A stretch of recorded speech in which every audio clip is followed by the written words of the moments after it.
So good morning. Today we're going to take a walkabout in the northwest section of the grove. Last year this is where we started our tour, and this is the Noni. You can check out Noni on our Noni video, but it is looking nice. We are missing the panel from this part of the shade house, and that's because we had to take all of the screens off for Hurricane Irma. And this one really didn't need to go back up again. So that's the only thing different besides the growth of the Noni tree. But let's take a look at the hedge, the lychee hedge over here.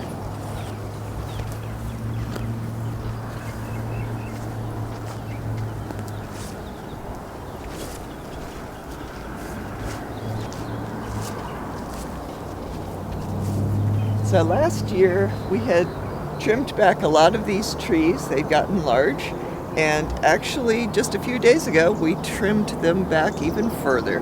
So we're working on the lychee hedge, and hopefully we'll have a productive hedge in a few years.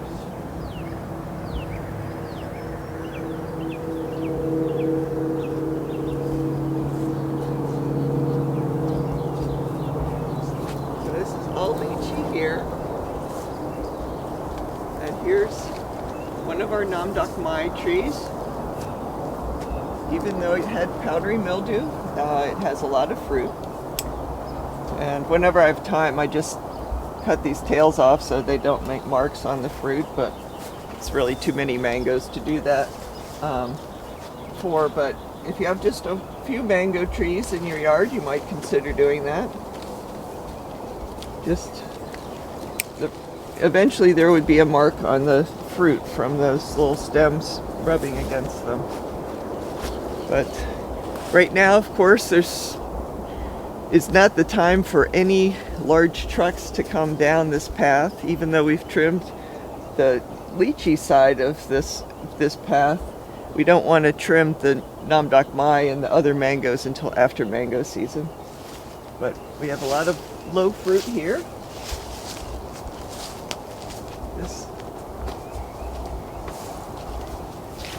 is supposed to be, okay, the one behind it over here is the lemon meringue. And then this is pickering. So pickering is just shooting out a big old lateral branch here, and it's of course weighted down by all the fruit. This is the most productive part of the pickering tree right now. This is Canistel.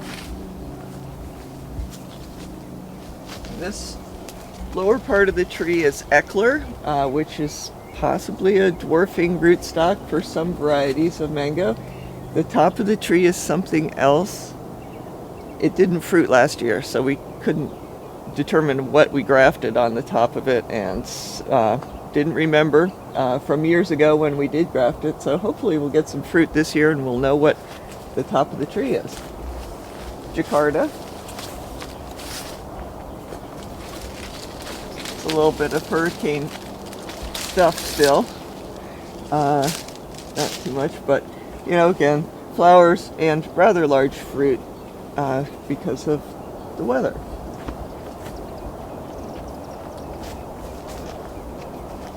We have a very large lychee in a pot here. It's definitely rooted into the ground. Tried trimming it back, but still it's a little ridiculous to have that large of a trunk in that 100-gallon pot.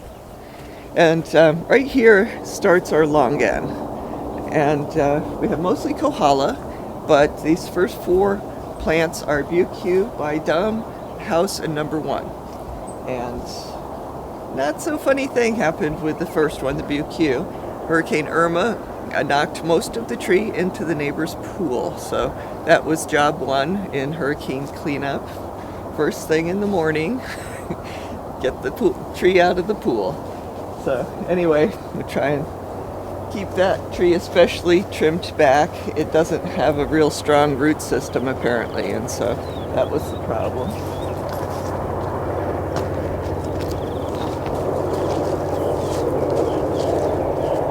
one of our Sapodilla trees. Doesn't have any fruit on it now.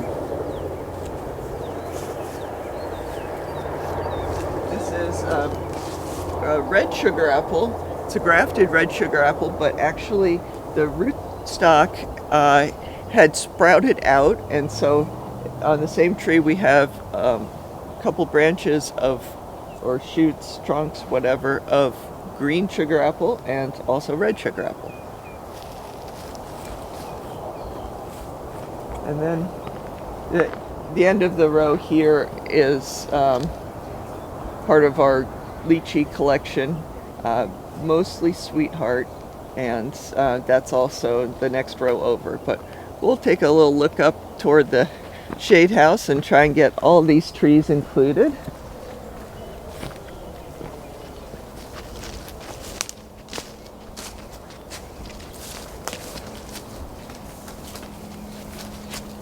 This is a lemon meringue tree and has a little bit of history. There was a seedling mango tree that was growing right there. It's the perfect place from after we had the ground cloth down, you know, it's just on the edge of the ground cloth. So I let it fruit, and it turned out to be turpentine. Didn't need another turpentine tree. So I cut it back and grafted onto 3 shoots. That was probably my first top work project. And it was like an Army Corps of Engineers had designed the perfect mango tree. Perfectly straight trunk, and then 3 branches coming out. And only one of them was lemon meringue. And the hurricane came through, and there was about this much of the graft remaining from lemon meringue, and the other 2 varieties were completely ripped off. So anyway, from that little stub of growth, we have this huge tree now.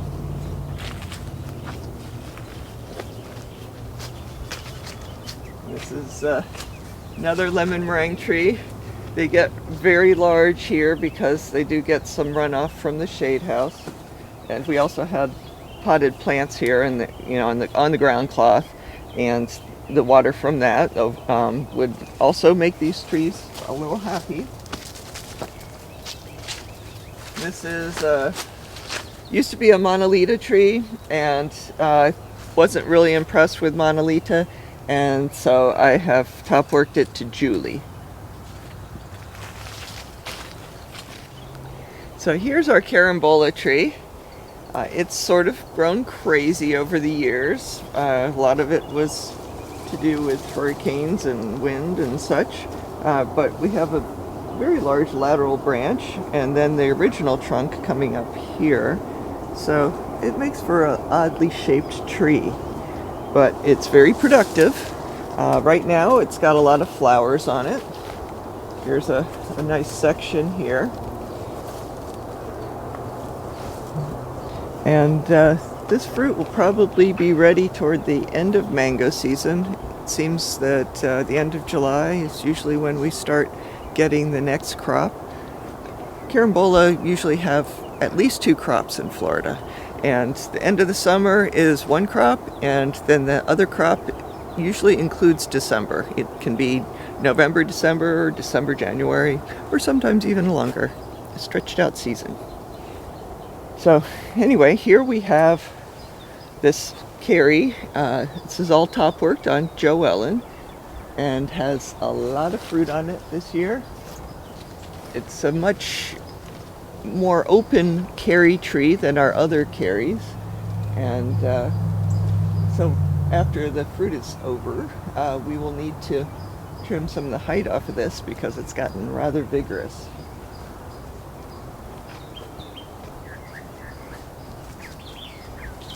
And this used to be a Tess Pollock tree, I believe. And this side is all top worked to orange essence. And then I had some top worked grafts here. They were young and they didn't survive Irma. So I'm waiting for a little bit more growth here around the cut surface here. And then I will graft again. If at first your grafts don't take, graft again. So anyway, this side will become orange essence also. But we've got pretty nice growth up here. No flowers, no fruit yet, but looks good. Oh, and then I'll mention this because we'll come right back to it after we look at the rest of the growth. This is a lemon meringue tree that used to be a lot larger. We cut out this branch here. This was a branch we cut out a previous year, and we cut out one on the other side. And so it's sort of oddly shaped now, but after this season, or if it doesn't flower at all before this mango season, we will trim this back again, and hopefully we will have a more manageable tree like next year, and hopefully it would also be productive.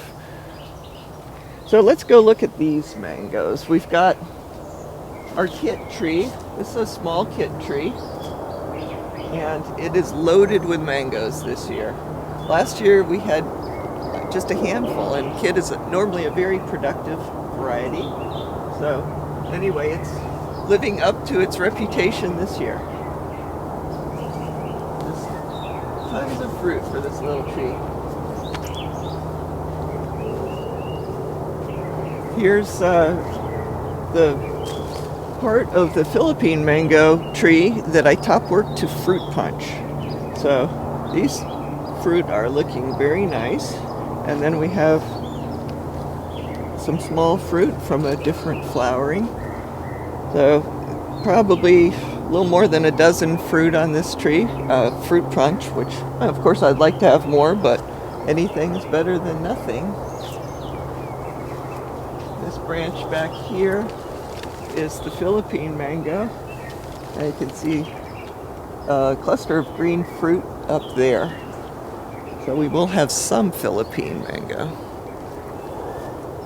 This is Duncan, small fruit, and then we have the larger fruit here.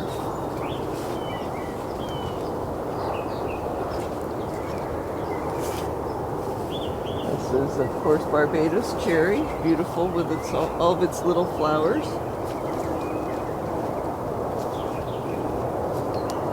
But we're going to cut a lot of height out of this because we'd like the sunshine on the plant behind it. The plant behind it here is Malika.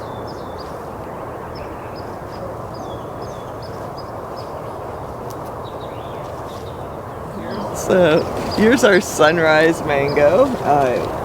2 branches I cut back in order to top work to another variety. And then we have flowers. I'm not sure how much fruit we'll get.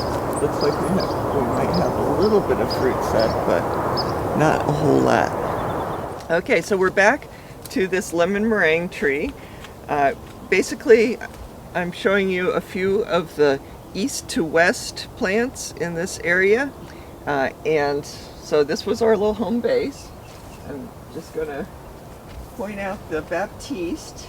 Baptiste is a small tree, and it seems to be having a great year. We have flowers and quite a bit of fruit on this little tree. And then we have Mamey Sapote. So there's a few larger fruit, but it's ready for its spring growth. We've got all these new leaves that are about to emerge, so this tree is going to look a lot nicer in about 2 weeks. We'll take a little trip down this way. It's our Canistel, which top worked this after the hurricane, and it seems to be doing very well. We've got a little bit of the original growth on these 2 areas right here, but we can deal with that later. This is Angie. It's got a pretty good year for this size of a tree. Got a little bit of fruit hiding, but pretty nice fruit all the way around. Here's Ugly Betty. Again, got nice fruit there, and we've got some small fruit on some of these blooms, so hopefully those will develop also.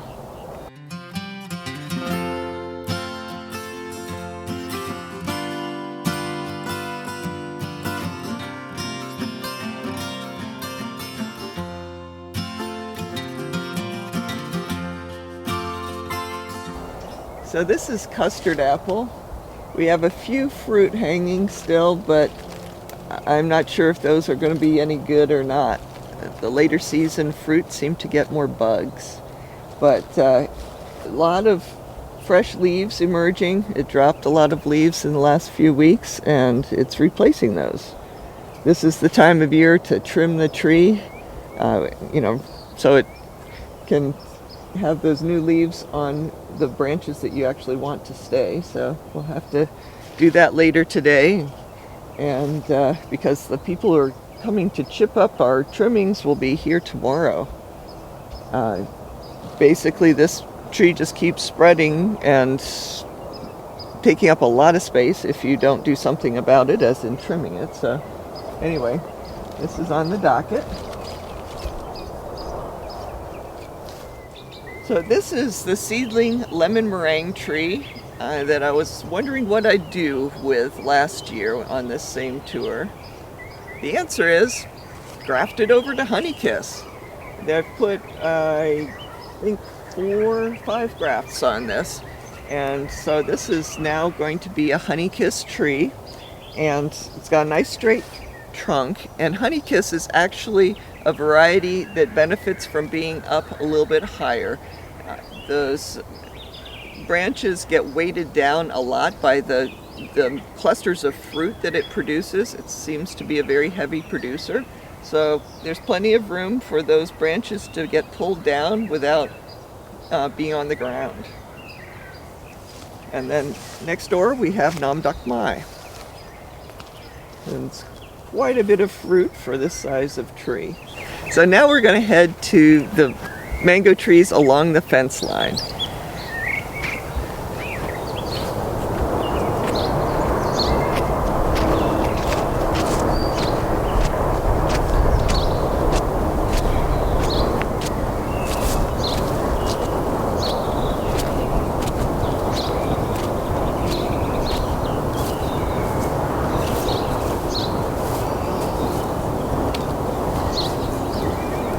So here's some very small mango trees here. The mango hedge is now actually starting with this plant. And I have about 5 plants that I put into this section. We used to have a couple of rather large Malabar chestnut trees, and we cut those back. They'd gotten really large. The church had just completely removed their ficus hedge. So we're working on getting a continuous mango hedge along this fence line.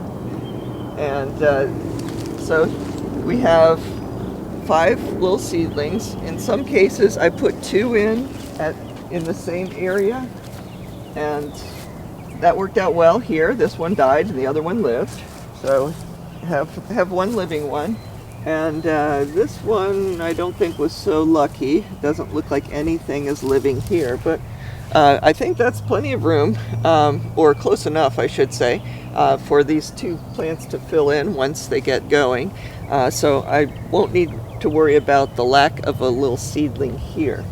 So that will be probably in another couple months that I'll start top working some of these little seedlings. This, of course, is one of our Julie plants. And right next door, another one of our Julie plants. So they're little Julie buddies. Both have a fair amount of fruit. And then this is our dwarf kit mango. And I don't know why the lower branches always seem to be the ones that fruit. But here we have a rather large kit so far, and 2 small ones. I'm just going to take one of those off. I know it sort of kills me to do this, but much better just to have one. Maybe I can prop it up here so it's not on the ground.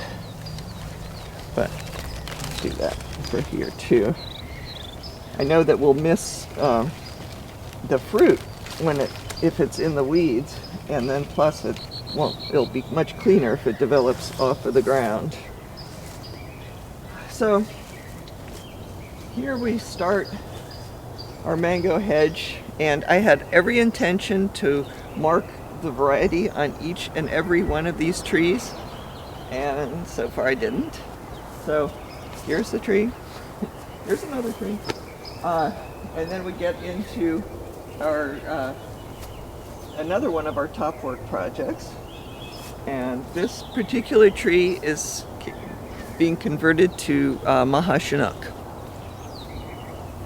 And this one is pretty much completely converted to honey kiss.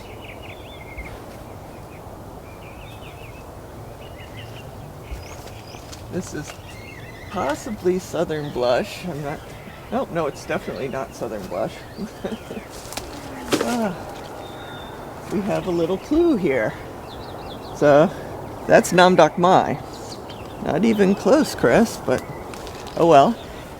Hopefully we'll get a little bit more than 5 fruit on this tree, but we'll just see how it plays out. We have a little bit of bloom here and new growth.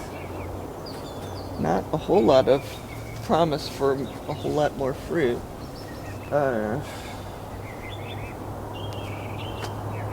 Can't remember what this one is. Next year's video, we're going to have those names right on the trunks. But I do know this one. This was a Irwin mango, and I managed to make a few Irwin mangoes, even though I thought I had top worked everything. Guess I'll see if I can get these off the ground also. Yeah, that would be good. So anyway, cut it back, and then I grafted Carrie onto it, which is this fruit. But then I thought I'd really like more lemon zest. So the rest of this tree is lemon zest. We even have some small fruit up here. Yeah, that's definitely a lemon zest fruit there. So anyway, 90% lemon zest. We have this one tiny little branch of Irwin, and even though it was tiny, we still have 4 fruit on it. And so, don't know what this one is. It's always good to bark your plants. So, let's see. This one I think is Cushman here.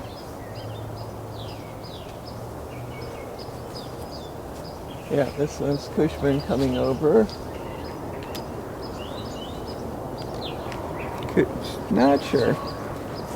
I do know this one's Jakarta. I feel like this is a quiz and I'm not doing very well on it. But anyway, this is Jakarta. And once again, we have quite a bit of fruit on this tree. Next door is Graham. And also looks like multiple crops and hopefully a lot of fruit.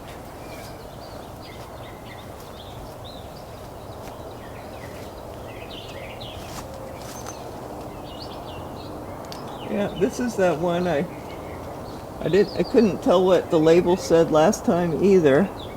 Has something with a B and another B. I have no idea what that is. So needed some more clarification there. This is Florigon, and I know that because this is one of the trees that I actually put a label on. Wrote it right on the trunk so the label wouldn't come off, and it's FLO for Flo or Florigon. I believe this one is Dot. It looks like it, but we'll see. And then I have these 3 unidentified trees, and they don't seem to be flowering at all this year, so darn, we might have to wait another year before we identify them. So anyway, let's get back to the rest of this section of the grove.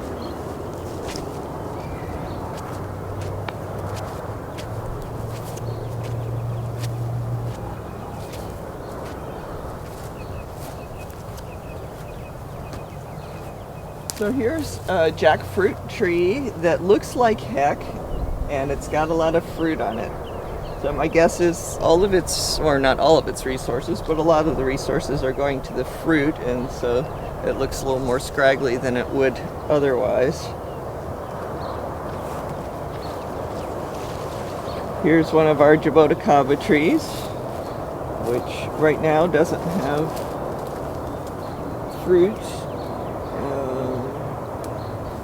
And I don't see any flowers right now.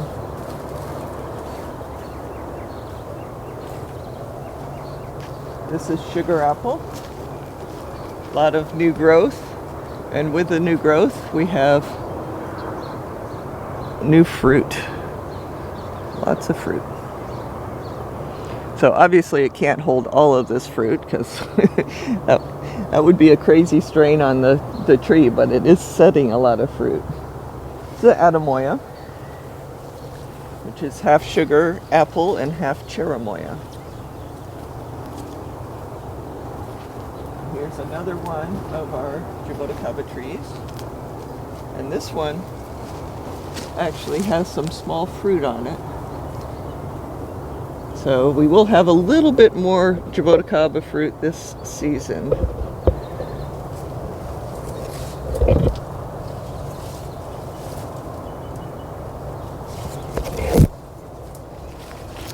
And this is another Atemoya tree, and got a little bit of, well, those are the flowers. Okay, we have little flowers emerging. Oh, here we go. There's a nice flower.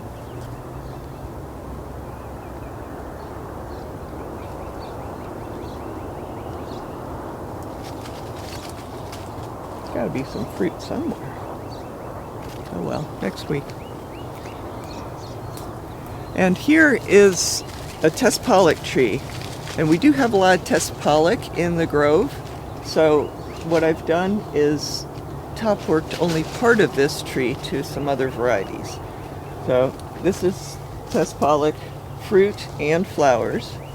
And then as we go to the other side of the tree, we have a completely different growth habit. You can see how the leaves are different and the growth is more straighter. And this is Bombay.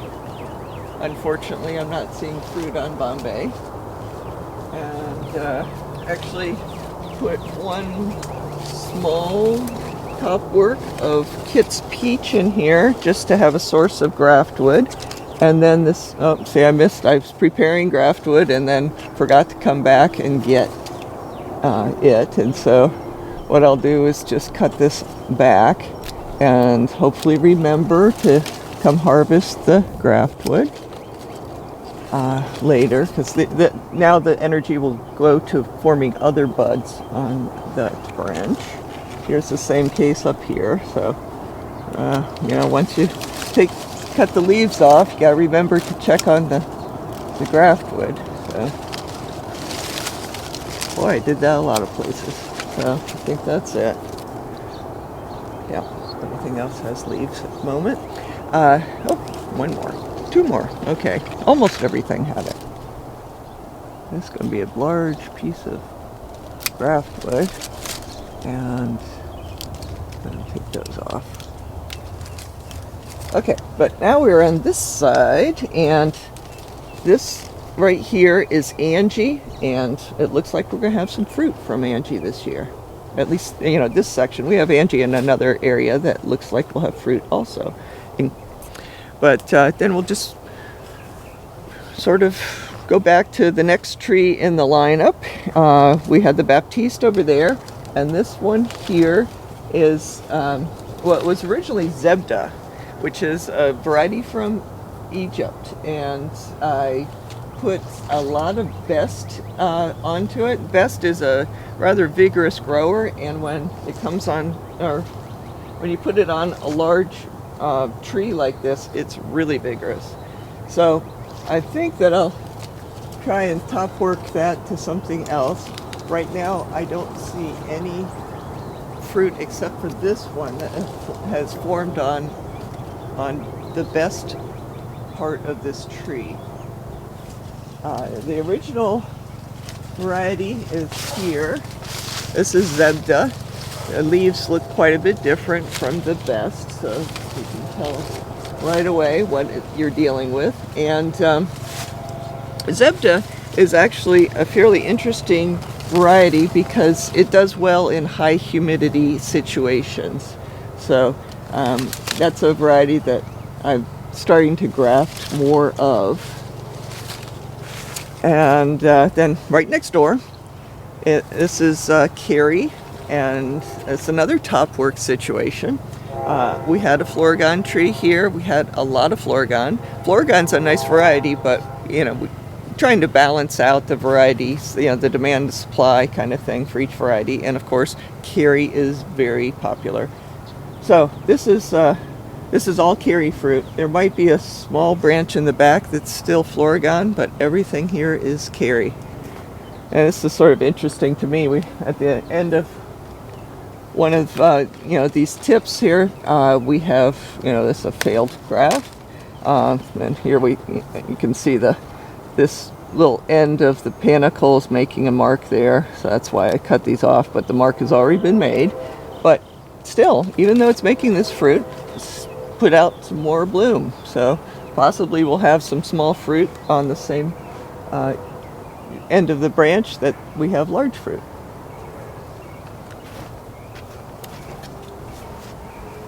Here's another lemon meringue tree, and it's one that we're trying to take wood out of every year, and so we've done that, but it still has a long way to go to get shorter.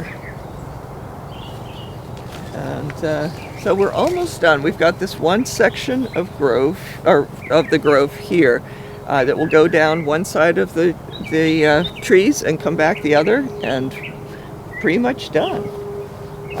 This is our star performing Edward tree. A lot of early fruit set on this, and we also have some flowers on it, but it's really looking good this year. A lot of fruit on that tree. This is a seedling tree, so I'm not sure what I'll do with that. But this one was a Kent tree, and I decided to put Angie on it because Angie hopefully will stay shorter and be more productive. And there's definitely a lot of demand for Angie mangoes. Kent's a fine mango too, but Angie has fewer problems than Kent does. Then we have Carambola tree this side. This is a kit mango, and very few fruit last year, and this looks like a nice year for kit this year.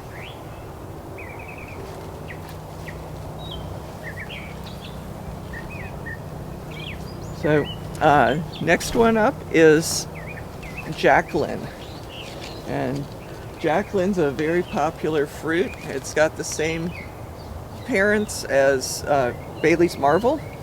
It's a Hayden Bombay cross, I believe. We've got some larger fruit and some small fruit.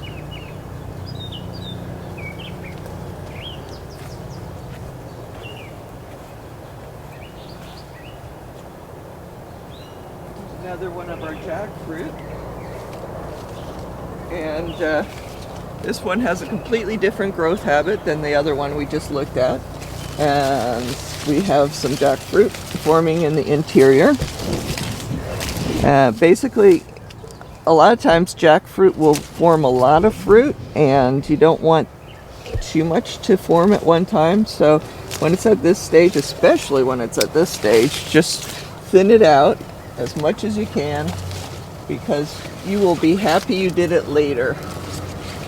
They crowd each other. Oh, this is a little Siamese one. This is fun. So, it's good to get that off when it's early. I don't see it developing like a normal Jak Fruit. It might have just been sort of a Siamese one. But there's plenty more flowers emerging. You can just take that off and have a less complicated life for the tree. But You know, this particular tree we took a large branch out of. Actually, Irma took a large branch off, and Hurricane Irma, that is, and we just, you know, made the cut and clean one. But that was, you know, just the fall of 2017, and it has come back very nicely. It looks like we'll have pretty many fruit on it this year. So just go around here. This is our Venus tree. It's pretty small. Got a little bit of fruit on it.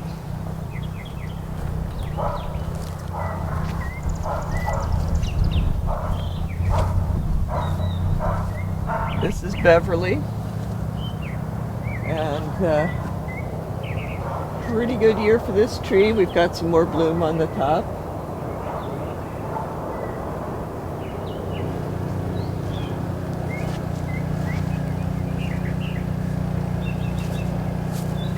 Our Seedless sugar apple. Of course, this was the one that was toppled by the hurricane, and we propped it up. Still see the prop sticks here, and it's just looking great. Tons of flowers here. So I'm hoping that we have a lot of fruit and that we can reach it nicely and find it. It looks like this way of trimming a tree is going to really work out well for us. Of course, we can skip the getting toppled over by a hurricane step. We could go straight to cutting it back at this level. This is the mineral deficient side of the Carambola tree, and you know, it looks almost like a variegated plant. And we've added some sulfur and some other nutrients to it. The new growth looks like it's normal. Once this happens to a leaf, there's no way to make it green again. You're basically looking for the new growth to be green. So hoping that this works out. It looks sort of cool though to have the green and the variegated. Here we have some flowers, and so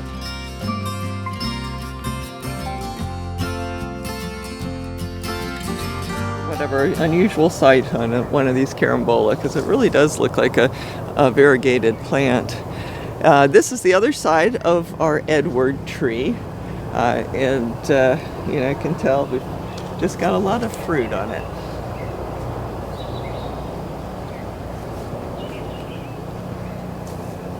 So this is a Longan tree. And when it was in a pot, it kept blowing over, so no problem. We'll just bury the pot. Well, now it's a problem, of course, because there's a whole lot of roots that go beyond the pot. But this tree could be a lot more productive if this tree weren't here. This is a foxtail palm, and I don't really think it has a long-term place in the grove. I think we'll probably wait a little bit longer and cut off the top of the tree and possibly use this trunk to grow some dragon fruit. It should be a fairly sunny location, and that would give a lot more sun to the Longan behind it. It's one of our cocoa thrinax. I like the cocoa thrinax a lot, so it's saying. And lemon meringue again. We've been taking a lot of the height out of this tree, a lot of the wood, and not a particularly strong year for it. But, so you see a damaged fruit, you just go ahead and cut it off. Let those resources go toward the other fruit that aren't damaged. We have some Monstera deliciosa that is climbing the tree. Here's some fruit here. It's a pretty plant and a tasty fruit. And we have also some fruit from a manzano plant that we had to cut these back for Hurricane Irma, but it's still fruited, at least has a little bit of fruit on it. So looking forward to those. And so we have a little wimpy papaya. It's obviously not getting enough water there, but someday it might actually grow up to be a fruiting plant. And so this is where we're going to stop the tour today, underneath the big mulgoba tree, and we will start our next and last tour of the season right here next week. Maybe even when I'm standing here next, some of this will be cleaned up. You never know. Wilder things have happened sometimes. But anyway, thanks for joining us this morning. There's a quick look at the northwest section of the grove. We've got a lot of mangoes back there and some other tropical fruit, and hopefully we'll have a good season for the sugar apple in late July, and the Atemoya that starts usually in August, and Jak Fruit, and gosh, what am I missing? There's a lot of things, but anyway, and of course my assignment is, once the fruit forms on those mango trees back there in the mango hedge, put the names on them, because that really is helpful. So anyway, have a great week, and we'll see you back here for the last section of the grove next Sunday morning.